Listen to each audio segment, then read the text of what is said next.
that the report has been aware of. Oh, sorry, yes. I just wanted to say, like, I don't think it's right if you don't understand them. It's that we understand what they're saying doesn't actually mean anything. That's really good, yeah. So the problem isn't so much the language they use, it's the message. Yeah. And what's wrong with that message, do you think? It just seems like it's tokenism all the time, that they're not actually bothered, they're only interested in, like, votes and power and stuff. Here's a quick question then to all of us in the room. How many of you have met a local councillor or an MP in the last year? Someone's been on a school visit? You're pointing at your friend there. Oh, sorry. Ah, right. That's cheating. That's cheating. But, would you want to meet more politicians? Would you like politicians to come? One of the recommendations is that MPs should have compulsory constituency surgeries for young people. Would you want to meet politicians more? Yeah. Our surgery is open to anyone. Can't I just walk in now and talk to my politician if I want to? And do you? Yeah. You're an exception because I don't think most of us in this room have. What do you think, sir? How do you think we get this connection back between politicians and young people? I think representation is a big thing. I think if I asked most of the people in this room what they thought as a typical MP, I bet they would say white, middle class, old. The representation is completely different to how Britain is. There's a lot more young people and they need to have that kind of representation in whichever way it is, being a member of parliament or being some way a legislator. And I don't think it's right I don't think young people can engage with an older person exactly. I'm not sure, that's my opinion, but... Could the problem not be that young people just don't want to get involved? They don't want to. Yeah, because even if we had it more representative, would they still be involved? Even if we lowered the voting age, would they still vote? Is it just that they just can't be bothered and they just don't want to do it? That's what I see. Anyone agree with that? That young people simply can't be bothered with politics? I don't think it's the fact that we can't be bothered. I think young people have other issues that are outstanding, like we have A-levels, we have GCSEs, we have people questioning all the time about apprenticeships, what do you want to do in the future? So there's not really an avenue that says, oh right, what do you think about politics? Like, there's no feed that says, where's your view on that? And that's the reason why we don't really bother to get involved, because no one's asking us to get involved. So we're kind of like, right, yeah, I need to focus on this and that instead. So no one's actually tapping into you. You were going to come in, I can see you agitating. Yes, sorry, in the middle there, young lady. Yes, you. Yeah, hello. I have a question. Oh right, finally, sorry.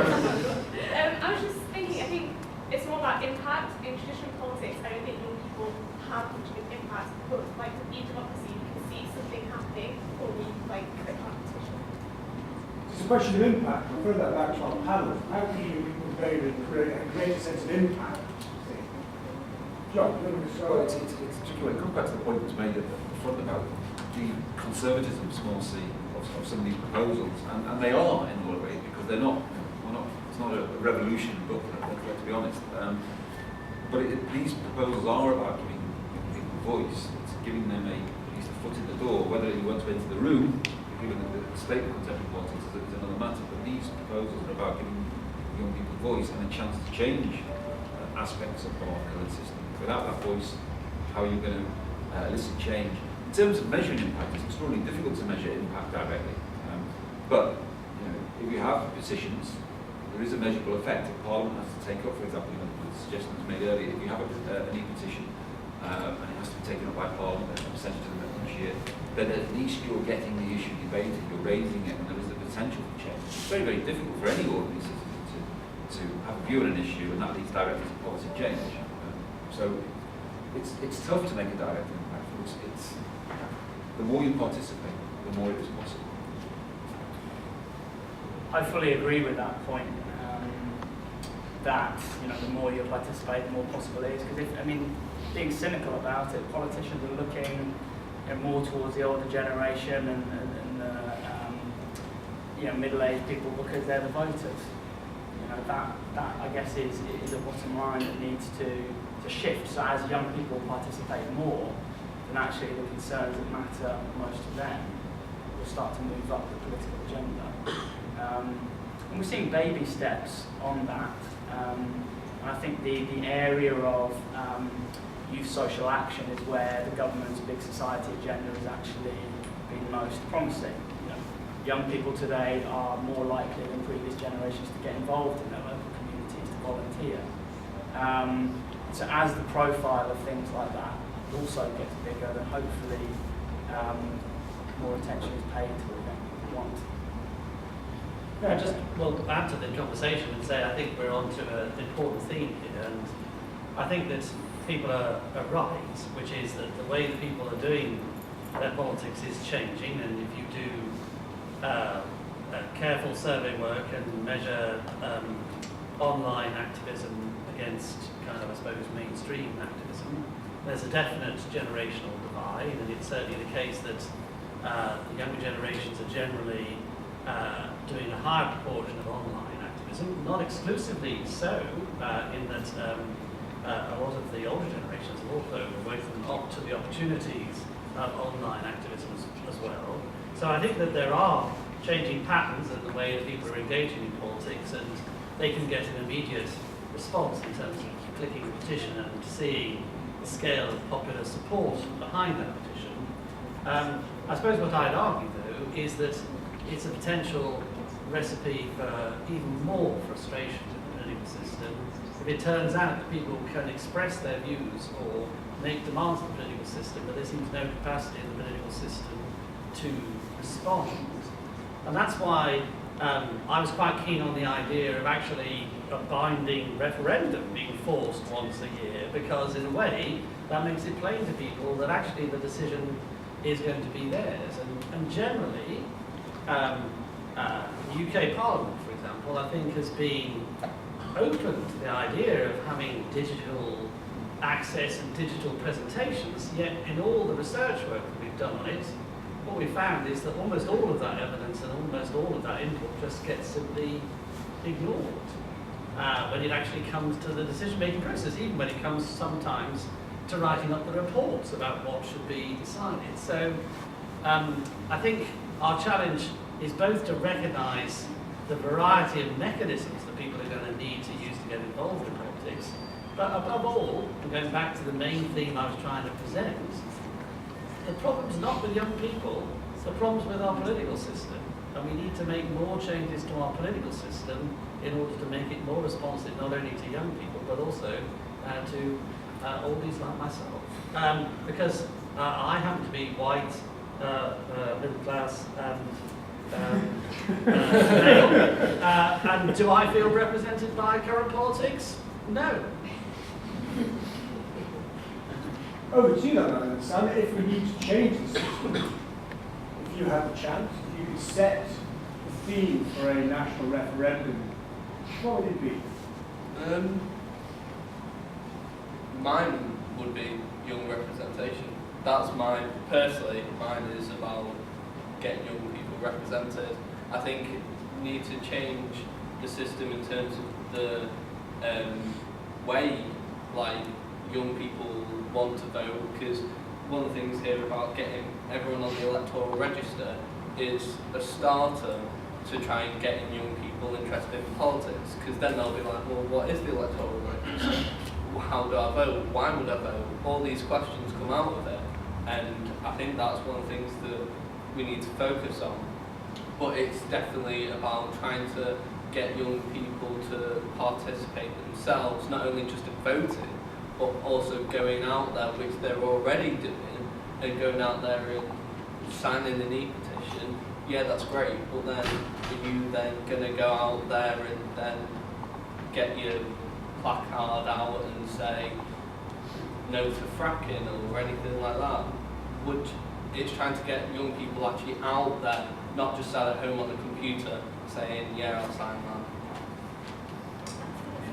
Slightly bleak point there, that you're all sat at home on your internet. It's not, signing, I'm just... signing That's the petitions. future now, that is the change. We don't want to go out because the new way of communicating is through the internet. The internet is our forum, so Parliament needs to change itself by providing that forum a platform within itself. So it needs to communicate better electronically with young people. It needs to have all that. Yeah, sorry. You know, it's saying getting more young people represented in Parliament.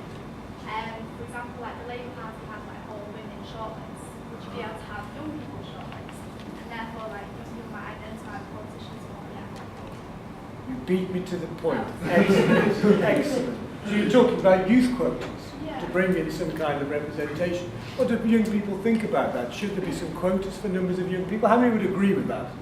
Young people alone. So you should have youth quotas, a number of young people. Put your hand straight up, don't. So I'd say about half and half. That's an interesting one. That's an interesting one. Well, you What didn't, about have a politics? clear, you didn't have a clear no vote. I think I'm claiming a clear majority for that, not half and half. I like your stance there. What do you think, Sam? What do you think about youth quotas? Manchester City Council, should they have a certain number of local councils under the age of 25? Yes and no, I'm split on this. I want more youth representation, but you also want the best person for that role.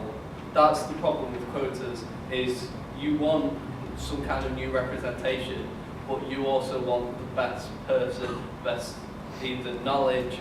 I don't want the person that can speak out their arse the most, basically. I don't want that kind of politician. But Sorry, I can't explain that word. It's As far as I understood that phrase, I would say the current system delivers many people like that. Yeah, but yeah. Can't really disagree with that. Yes, the ability to talk out of that particular part of the body isn't age sensitive, I found. Yeah. Yes, sorry. I just, I kind of agree with the idea of shortlist in principle. But one of the things that strikes me about the lack of youth participation is really that what Parliament needs to change about itself is the lack of class representation, and that we bring so much of it back to class in terms of more young people would respond and therefore participate if, regardless of age, the people representing them are representing them properly on the issues that are important to them on the basis of class. So I think shortlists are an important way of, or one way of doing that, but I think, Sophia's right in talking about how Parliament communicates. But there's a wider and much deeper issue of the political elite and the disconnect with the rest of us. Michael Gove was talking about it last week on the radio, but he actually just sounded like the political elite talking about how the political elite are connected with normal people, rather than actually trying to connect with people. It's a theme that's come up during the last couple of days, is that the representatives and the people that represent us. Do you feel that the people are from there? Yes. I think part of it is the fact that it's representation and not a direct voice. And with like the increase in e-petitions, they're sat at home clicking a petition, but it's a direct response to an issue as opposed to voting for someone and letting them deal with everything. And I think if you increase the amount of direct democracy for young people, there'll be greater interest in democracy, because they have an ability to have their say, not just their broad agreement with one particular person who's standing. No, it's an interesting point, yes. On that point as well, I think one of the main issues of why people don't get represented is not just because, like you said, young people, representation doesn't work. I think it's also something to do with because of the race to the centre ground, because more electoral system, young people especially tend to have more radical views, never can find a party they can vote for and agree with who brings power. So therefore they don't really have anyone to represent at all because of our system, because it stands. Interesting. I'm going to throw this idea of representation back to the panel. We've talked about issues where we're less sensitive on class as disadvantaged people who are from less voluble, less vocal, and also we were thinking about women and people from BME communities, and the idea that Parliament doesn't seem to represent what's going on outside this window. Throw it back to the start actually with you, Sam, if you don't mind, just because we go in the direction. You think, how can we get a more representative politics? How can we get society as more whole to become more representative of the system? In terms of within parties themselves, they need to look more into the use of young people. a lot of the major parties now have started LGBT groups, youth groups, in terms of that. But then they need to make sure they have that kind of connection with them, not them being, I know from, I think it's LGBT Labour, they have to get their own funding for it. And it's that kind of, they need a kind of connection, they all need to talk, and they need to talk to the young people. Whereas, I think in terms of representation, if there are those like radical ideas, then there needs to be an ability for another party to come in. Like in the system it currently is, it's you either pick, in terms of people getting into power, it's Conservatives or Labour, whereas a young person may like the economic factors of Conservatives or the social factors of Labour. So I think you need to have that kind of maybe set up your own party or There's a challenge. Yeah, young people's party. We'll go with that one. Or then it's just a bit difficult to get that representation in the current system that we're in, and it needs to change. But as a young person, I don't know. The political parties need to maybe be the engines of change themselves.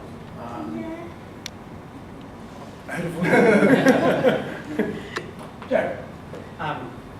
Well, first of all, I absolutely agree with the point about the need for more opportunities for direct democracy, and that is, I think, precisely because of your reasoning that I share, which is that people are changing the way that they want to express their interest, and they find it more problematic to give a vote to a catch-all party, and they may, in the end, still be willing to do that, but they actually want to have a direct say on some issues that are particularly important to them. So, in that sense, in any future mix of our political system, I think we need to allow much more scope for direct democracy. If we're then talking about reconstructing the representative side of it, fully agree with the arguments that have been made that social representativeness, that is the type of people that end up as politicians, is a significant turn-off at the moment. And it's not only their social characteristics, but it's their particular manner. I mean, the whole sense in which there appear to be now cadre people who've done nothing other than do politics their entire lives.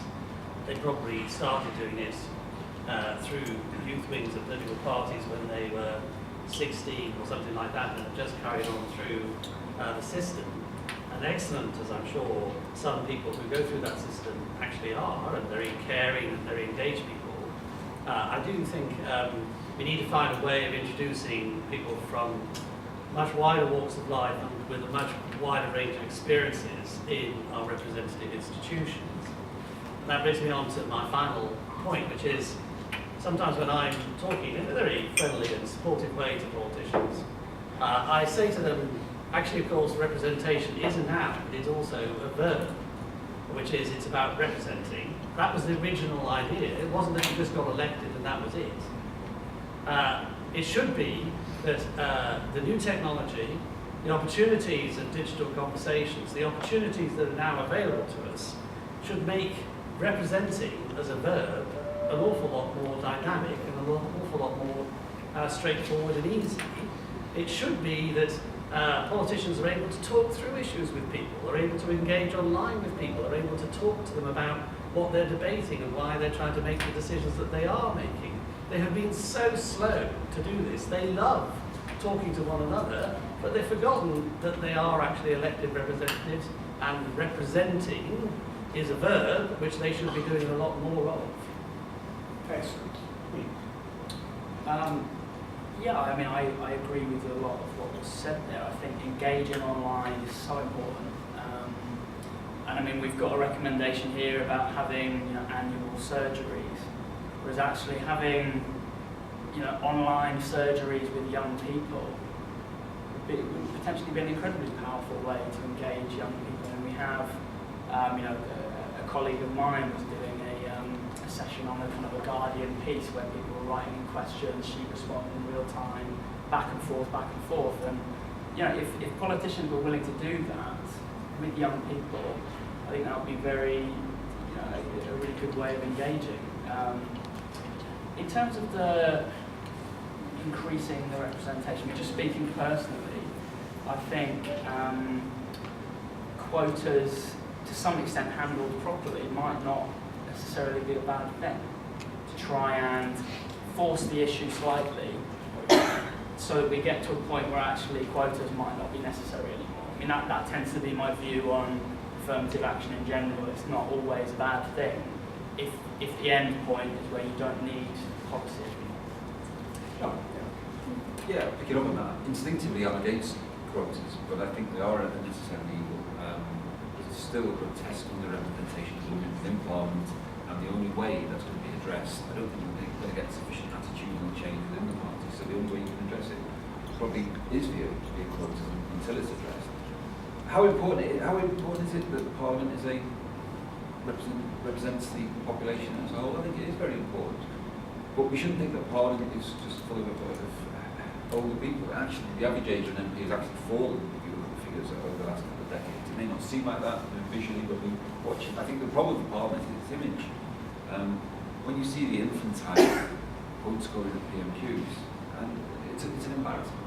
It's an embarrassment. I mean, and that's the flagship moment for Parliament. It's the only bit that everyone watches. People aren't, unless they're sad obsessive like me, they aren't tuning in to BBC Parliament to watch the proceedings of Select Committee X, but they do see quite a few PMQs. And how many people here think that's a good advert for our Parliament? It's full of bluish, middle-aged, white males having a go at each other. That's what PMQs are reduced to.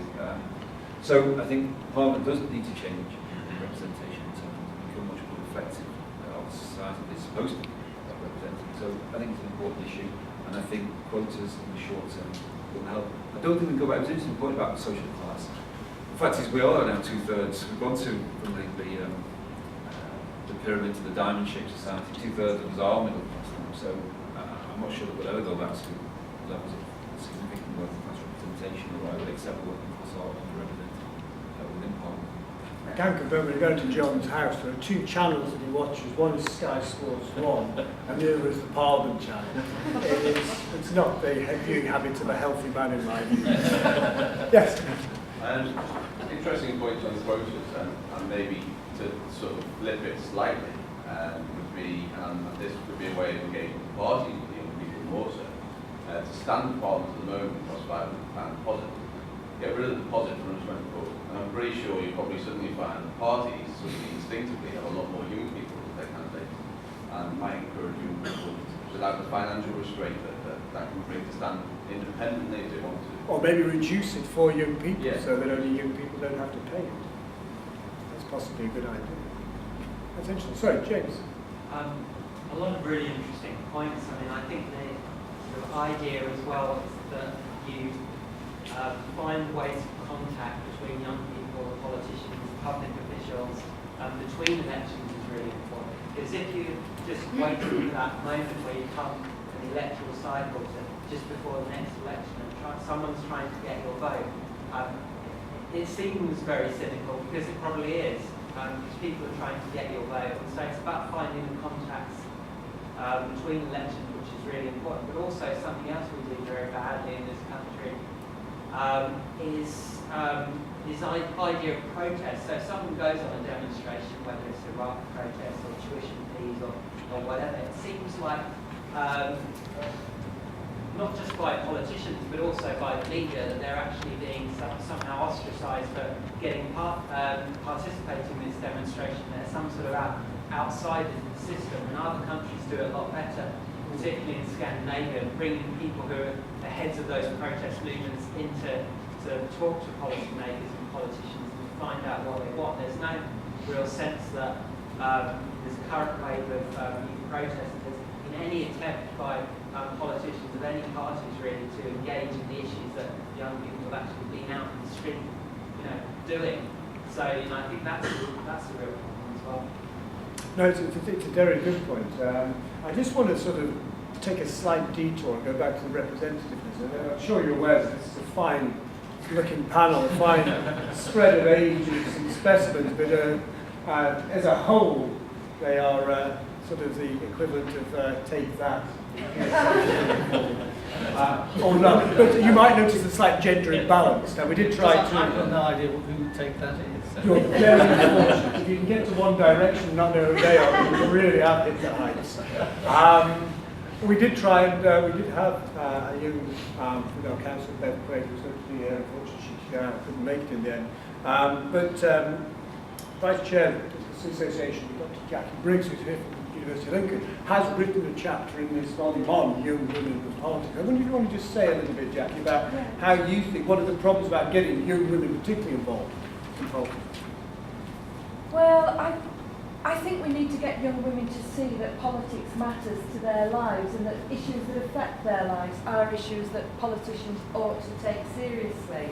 I mean, I've undertaken a number of focus groups discussing with young women who, first of all, young women who are studying politics, young women who've remained in education but are not studying politics, and then also young women who are have moved out of education altogether, so kind of community groups. And there are issues that affect them across the board. I mean, many of the young women who are out of education were actually young mothers, for example. Many of them were in the world of work, and we've got issues like the gender pay gap that still prevails. Issues like, for example, domestic violence that affects young women just as much as it affects older women. So, for me, it's trying to get young women to recognise this and to try and encourage them to participate in the electoral process.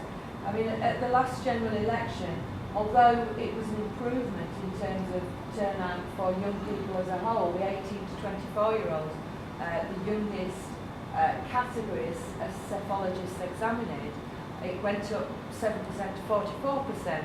But of that 44%, 50% of young men aged 18 to 24 voted, compared with only 39% of young women aged 18 to 24. So what I'm saying in a long-winded way is that the young women voters are well, effectively, they're not voting. The sector of the electorate, the 18 to 24-year-old young women, are the least likely to vote of all categories. And so, I mean, in my view, I think young women's lives, voices, experiences are effectively excluded from the political system, and I think we need to have a debate about that and think how can we get their voices onto the political agenda, and also how can we get them represented.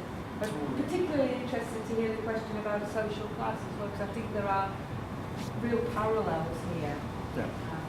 I think you're right. It's an interesting contradiction that there's probably never been a moment more pressing that young women are involved in politics, and yet if you look at the electoral data, they are probably the women vote the less. Please, yeah. I just think women aren't involved in, or young women maybe aren't involved in the traditional electoral politics, but what I'm seeing is that there's a very high level of engagement in young women outside of that process. So I've got a feminist society at where I teach, and I've had a really good level of engagement. And I think feminism needs to be accepted into mainstream politics again, if it ever was. Because we're kind of in this fourth wave of new feminism, as it were. And I think if young women could see more of the issues that are really affecting them today in more of a mainstream setting, not just more women's faces with the issues, because to hear a man talk about how damaging it is to be sexualised by society is very powerful. So maybe the parties need to engage with young women on those sorts of issues as well. It's more open about the issues. I just want to talk, if you wanted to talk to some of the young women in this room, because you're here, because you're interested in politics, and in many ways I suspect that makes you exceptional compared to many of your friends.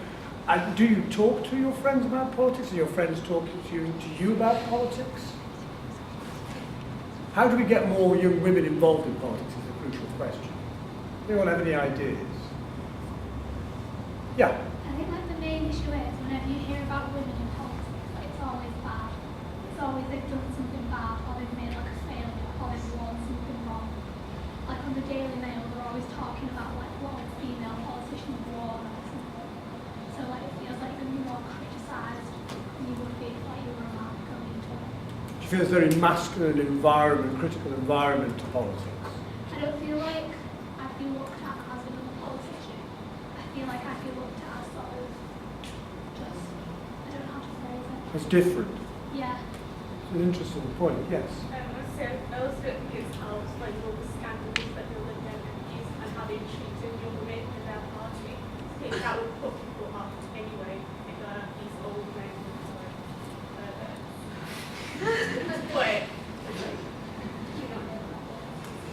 But but exactly. But anyone else, have you got any more points? It's an interesting point. I was with Rachel Reeves MP last week, and she was talking about this very same issue, that she's a young woman doing very well in the Labour Party.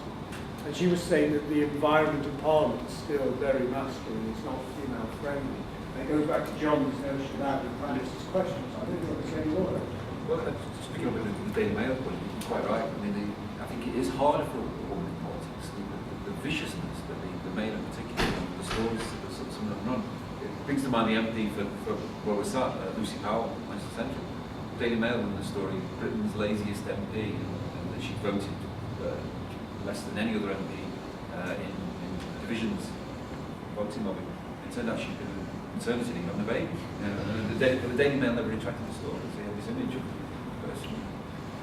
So I think it is, yeah. I don't know why that is. I mean, is it just a misogynistic editor of the Daily Mail who likes running these stories? I don't know. But I think it is. I think you're right. I think it is a barrier to women's participation. But it's still paid for it already. What's the percentage of women in Parliament? Is it still not just 20? Sorry, yeah. I think it's not just like politics. I think like the more senior positions in society, like banks and like the more male dominated. So I think it's not just about politics, it's about society.